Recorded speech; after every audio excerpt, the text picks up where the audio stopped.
এবার শত্রুকে কড়া জবাব দেওয়ার হুঁশিয়ারি ইরানের। আরো বিস্তারিত জানিয়ে দিব। এদিকে ইউক্রেনে নতুন প্রশাসন চান পুতিন। এবার আবুধাবি ও দুবাইয়ে ক্ষেপণাস্ত্র হামলার হুঁশিয়ারি। এদিকে ফিলিপাইনকে হুঁশিয়ারি দিয়ে যা বলল চীন। আরো জানিয়ে দিব, এবার ট্রাম্পের চিঠির জবাব দিল ইরান। এদিকে রাশিয়ার ভয়াবহ ড্রোন হামলায় ইউক্রেনে হতাহত অন্তত 25 জন। এবার আফগান সীমান্তের কাছে হামলায় পাকিস্তানের 8 সেনা নিহত। এবং সর্বশেষে জানিয়ে দিব, এদিকে ইসরায়েলের বিরুদ্ধে অপারেশন ট্রু প্রমিস 3 চালানোর হুঁশিয়ারি। শুনছিলেন সংবাদ শিরোনাম, এখন বিস্তারিত। তবে তার আগে অনুরোধ থাকবে এই ভিডিওতে একটি লাইক দিন এবং কমেন্টস করে জানিয়ে দিন আপনি কোন জেলা থেকে বা কোথায় থেকে আমাদের সাথে যুক্ত রয়েছেন। এবং সংবাদের সর্বশেষ গুরুত্বপূর্ণ আপডেট পেতে চ্যানেলটি সাবস্ক্রাইব করে আমাদের সঙ্গেই থাকুন। এবার শত্রুকে কড়া জবাব দেওয়ার হুঁশিয়ারি ইরানের। ইসলামী বিপ্লবী গার্ড কোর আইআরজিসির নৌবাহিনীর কমান্ডার হুঁশিয়ারি দিয়েছেন। তিনি বলেছেন, ইরানের বিরুদ্ধে যে কোনো সামরিক আগ্রাসনের জবাব কঠিনভাবে দেওয়া হবে। আল মায়াদিন টেলিভিশনকে দেওয়া এক সাক্ষাৎকারে rear admiral Ali Reza Tangsiri এই হুঁশিয়ারি দেন। মার্কিন প্রেসিডেন্ট ডোনাল্ড ট্রাম্প ইরানকে হুমকি দিয়ে বলেছেন, যদি তারা তাদের পারমাণবিক কর্মসূচি নিয়ে যুক্তরাষ্ট্রের সাথে একটি চুক্তিতে পৌঁছাতে না পারে, তাহলে খুব খারাপ পরিণতি ভোগ করতে হবে। তাংসিরি এর জবাবে বলেছেন, আমরা যুদ্ধ চাই না এবং এর আকাঙ্ক্ষাও করি না। তবে যদি শত্রুরা আমাদের স্বার্থে আঘাত হানার চেষ্টা করে বা আমাদের জনগণকে আক্রমণ করার চেষ্টা করে, তাহলে তাদের জানা উচিত আমরাও তাদের ছেড়ে দেব না। তিনি আরো বলেন, ইরানের যে কোনো জায়গায় শত্রু ঘাঁটিতে আঘাত করার সামরিক ক্ষমতা আছে। যে কোনো ভৌগোলিক অবস্থান থেকে দেশটির উপর আক্রমণ চালানো হলে প্রতিশোধ হিসেবে তাদের লক্ষ্যবস্তু করা হবে। এদিকে ইউক্রেনে নতুন প্রশাসন চান পুতিন। যুদ্ধবিরতির চুক্তি নিয়ে রাশিয়া ও ইউক্রেন কেউ কাউকে ছাড় দিতে রাজি নয়। শান্তি চুক্তির জন্য একের পর এক শর্ত দিয়ে যাচ্ছে মস্কো। এখন রুশ প্রেসিডেন্ট ভ্লাদিমির পুতিনের নতুন দাবি, ইউক্রেনের বর্তমান সরকারকে সরিয়ে সাময়িক একটি প্রশাসনকে ক্ষমতায় বসাতে হবে। ওই প্রশাসনের হাত ধরেই যুদ্ধ বন্ধ হবে। শুক্রবার রাশিয়ার উত্তরাঞ্চলের মুরমানস্ক বন্দর পরিদর্শন করতে গিয়ে সাংবাদিকদের সঙ্গে কথা বলেন পুতিন। এ সময় মার্কিন প্রেসিডেন্ট ডোনাল্ড ট্রাম্পের প্রশংসায় মাতেন তিনি। পুতিন বলেন, আমার মতে যুক্তরাষ্ট্রে নতুনভাবে নির্বাচিত হয়ে ক্ষমতায় আসা প্রেসিডেন্ট বিভিন্ন কারণে এ সংঘাত শেষ করার বিষয়ে সচেতন। ইউক্রেনের সাময়িক প্রশাসন ক্ষমতায় এলে তাদের অধীন নতুন নির্বাচন অনুষ্ঠিত হবে এবং যুদ্ধ বন্ধ হবে উল্লেখ করে পুতিন বলেন, এ যুদ্ধ সহ যে কোনো যুদ্ধে শান্তিপূর্ণ সমাধানের পক্ষে রাশিয়া, তবে এমন কোনো সমাধানের জন্য মস্কো কোনো ছাড় দিতে পারবে না। যুদ্ধের সম্মুখ সারিতে রাশিয়ার সামরিক বাহিনীর সদস্যরা কৌশলগতভাবে এগিয়ে রয়েছেন। 3 বছরের বেশি সময় ধরে ইউক্রেন যুদ্ধ চলছে। যুদ্ধ শুরুর পর দেশটিতে সামরিক শাসন জারি করা হয়, স্থগিত হয় নির্বাচন। ফলে চলতি বছরের শুরুর দিকে ইউক্রেনের প্রেসিডেন্ট ভলোদিমির জেলেনস্কির মেয়াদ শেষ হলেও এখনো তিনি ক্ষমতায় রয়েছেন। এবার আবুধাবি ও দুবাইয়ে ক্ষেপণাস্ত্র হামলার হুঁশিয়ারি। সংযুক্ত আরব আমিরাতে ক্ষেপণাস্ত্র হামলার কঠোর হুঁশিয়ারি দিয়েছে হুতি আনসারুল্লাহ। যুক্তরাষ্ট্রের সঙ্গে দেশটির কথিত গুপ্তচর বৃত্তি এবং সামরিক সহযোগিতার কারণেই মূলত এ হুঁশিয়ারি দিল ইয়েমেনের সশস্ত্র গোষ্ঠীটি। হুতি আনসারুল্লাহর নেতৃত্ব পরিষদের সিনিয়র সদস্য মোহাম্মদ আল ফারা শুক্রবার এক্স প্ল্যাটফর্মে দেওয়া এক পোস্টের মাধ্যমে সংযুক্ত আরব আমিরাতের রাজনৈতিক নেতৃত্বকে সরাসরি সতর্ক করেছেন। তিনি বলেন, যে কোনো আমিরাতি ব্যক্তি বা গোষ্ঠী যদি যুক্তরাষ্ট্রের পক্ষে ইয়েমেনের বিরুদ্ধে গোয়েন্দা তথ্য সরবরাহ বা সামরিক সহায়তা দেয়, তাহলে তারা ইয়েমেনি প্রতিশোধের বৈধ লক্ষ্যবস্তুতে পরিণত হবে। এখন থেকে ইয়েমেনের পাল্টা হামলা শুধু মৌখা ও সাবোয়াহ পর্যন্ত সীমাবদ্ধ থাকবে না, বরং আবুধাবি ও দুবাইও আমাদের লক্ষ্যবস্তুতে থাকবে, যোগ করেন তিনি।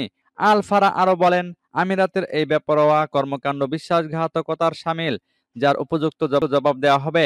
তিনি স্পষ্ট করে জানান, যে কেউ আমেরিকার সহায়তায় ইয়েমেনের বিরুদ্ধে কাজ করবে, তাদেরকেই কঠিন মূল্য দিতে হবে। সূত্র মেহের নিউজের। এদিকে ফিলিপাইনকে হুঁশিয়ারি দিয়ে যা বলল চীন।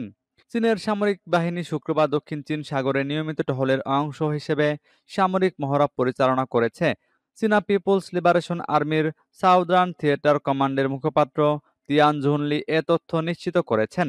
তিনি জানান, ফিলিপাইন তাদের কথিত বেআইনি দাবি প্রচারের পাশাপাশি আঞ্চলিক দেশগুলোর সঙ্গে যৌথ টহল পরিচালনার মাধ্যমে উত্তেজনা বাড়াচ্ছে।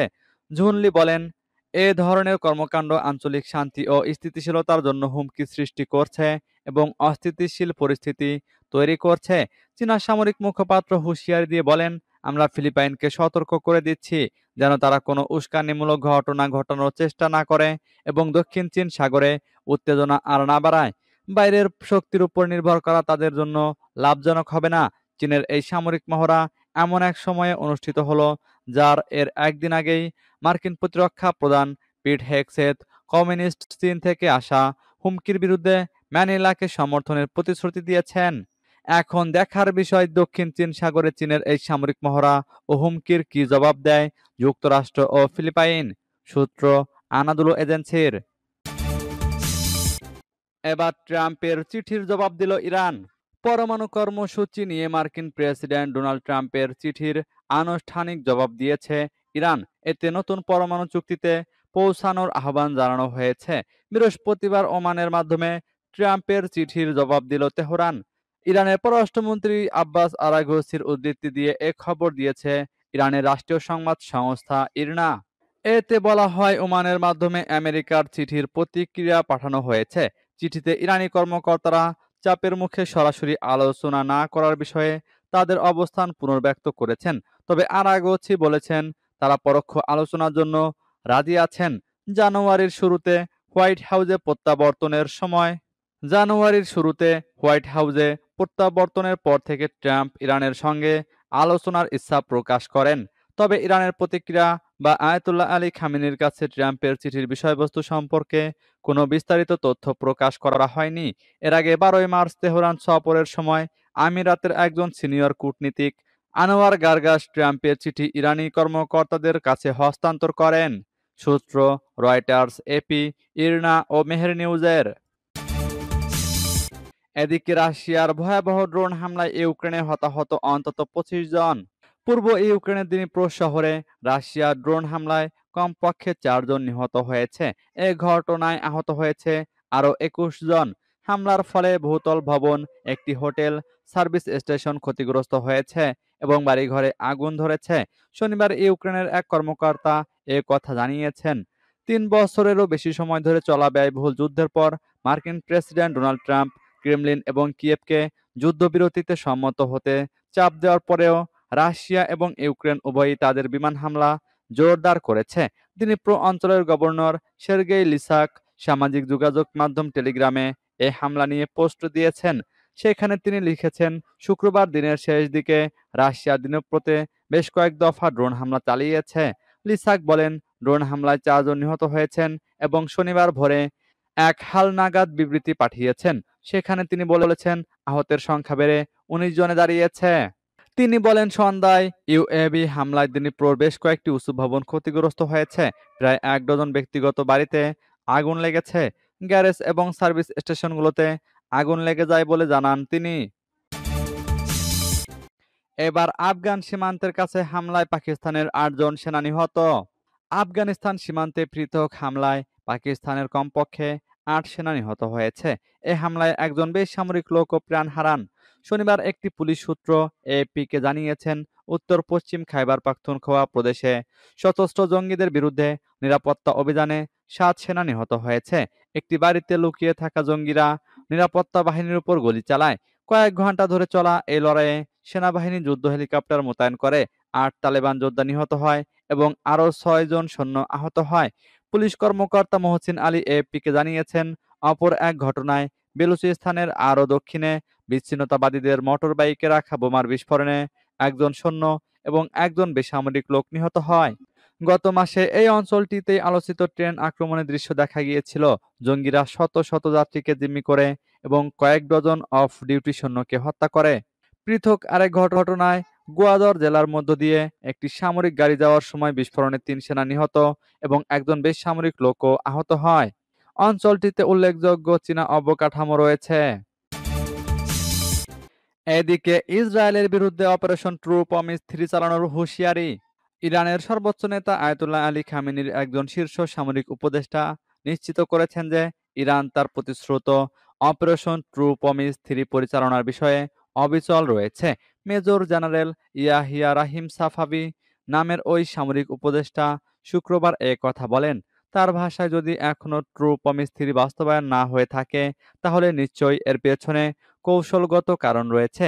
এটি বাতিল করা হয়নি, অবশ্যই চালানো হবে। অভিযানটি চালাতে দেরি হওয়ার কারণকে কৌশলগত ও সচেতন পরিকল্পনার ফলাফল হিসেবে ব্যাখ্যা করেছেন মেজর জেনারেল ইয়াহিয়া। তার এই মন্তব্য এমন এক সময়ে সামনে এলো যখন ইরানের সশস্ত্র বাহিনীর প্রধান মেজর জেনারেল মোহাম্মদ বাগেরি ঘোষণা দিয়েছেন, অপারেশন ট্রু প্রমিস 2 চালানোর সময় ব্যবহৃত সামরিক শক্তির তুলনায় বর্তমানে ইরানের সামরিক সক্ষমতা 10 গুণ বেশি। গত বছর ইরান ট্রু প্রমিস 1 এবং 2 পরিচালনার মাধ্যমে ইসরায়েলের বিরুদ্ধে প্রতিশোধমূলক হামলা চালিয়েছিল। সেসব অভিযানে শত শত ব্যালিস্টিক মিসাইল ও ড্রোন ব্যবহার করা হয়, যা ইসরায়েলের সামরিক ও গোয়েন্দা স্থাপনাগুলোতে নিখুঁতভাবে আঘাত হানে। ইরানি কর্মকর্তারা জানিয়েছেন, সেই হামলাগুলোতে ইরান কেবল তার সামরিক শক্তির একটি ক্ষুদ্র অংশ ব্যবহার করেছিল। সূত্র মেহের নিউজের।